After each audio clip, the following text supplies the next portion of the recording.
Storm's forecast with live digital Doppler X3 radar.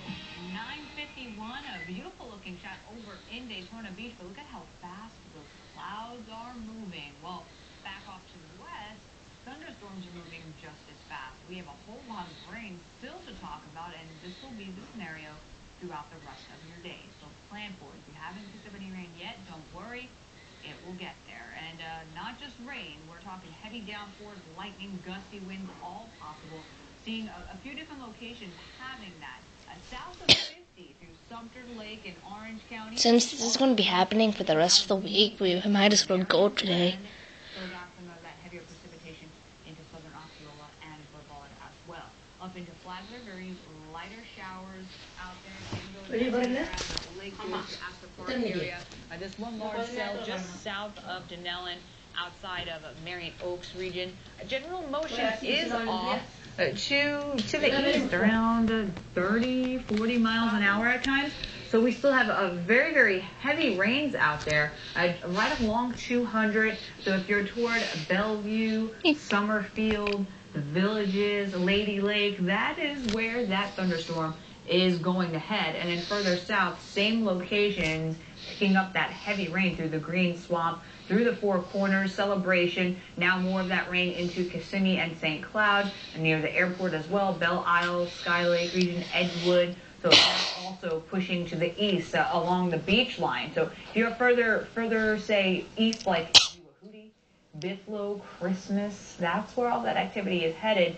And then also into Marion County, a lot of lighter rain, but then you see those pockets of more heavy rain, and that's what we have towards Kenansville. A good break in the rain and even some cloud cover for Brevard County, but any sunshine we get is not necessarily a good thing.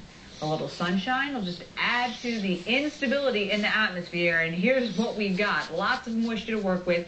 Front just to our north, kind of hanging out in North Volusia into Flagler County, and hanging out right here. Out ahead of it, warm, moist air, these impulses, these waves of energy moving overhead, bringing all of those thunderstorms from the Gulf right across central Florida. So for the rest of your day, tomorrow, the day after that, yeah, we're dealing with thunderstorms. Fortunately, so far we've only had one severe thunderstorm warning, but going into the afternoon, could see more. What does that mean? Damaging wind gusts in excess of 60 miles an hour, frequent lightning, heavy rain, going to be a problem out on the roads, and even some small hail potential. Now, this system is going to set up across Florida and not go anywhere for a couple of days. So you see how the radar looks today?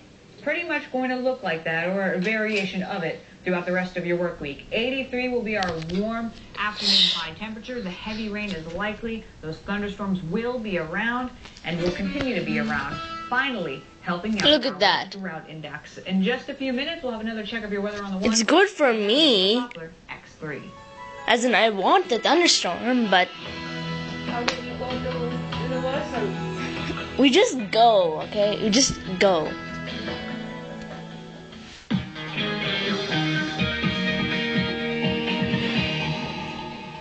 I guess the roller coasters can wait. Everyone, this is why you need to get out of the door a little bit early if you need to be somewhere on time. Exactly. So hurry up. You can see just how heavy the rain is coming down through that area. It has been nasty. Look at how dark that is at World Drive. And a crash reported westbound right through this vicinity as well. Don't see the accident yet, but it looks like maybe off to the side. But certainly, slick roadways are going to slow you down through this area for a while. Joe Brennan, News 13. Come on. Hold on.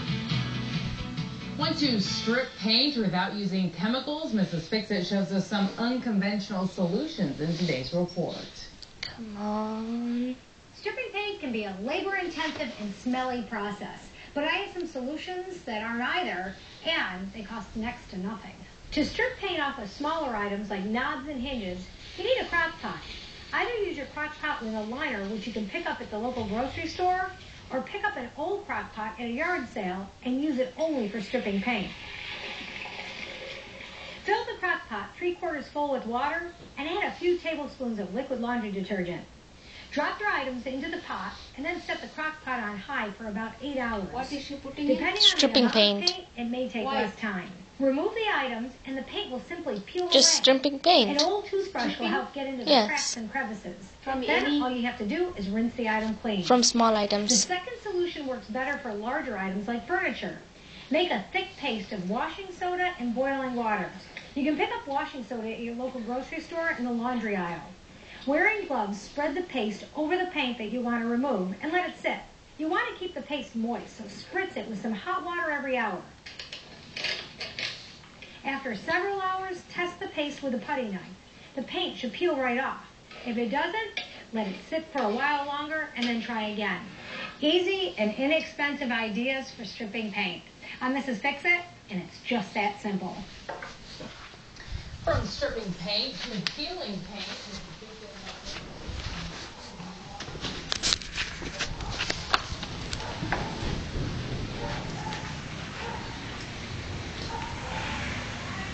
What? I'm not hungry. What? You know I'm not really that hungry. You want just a hot chocolate?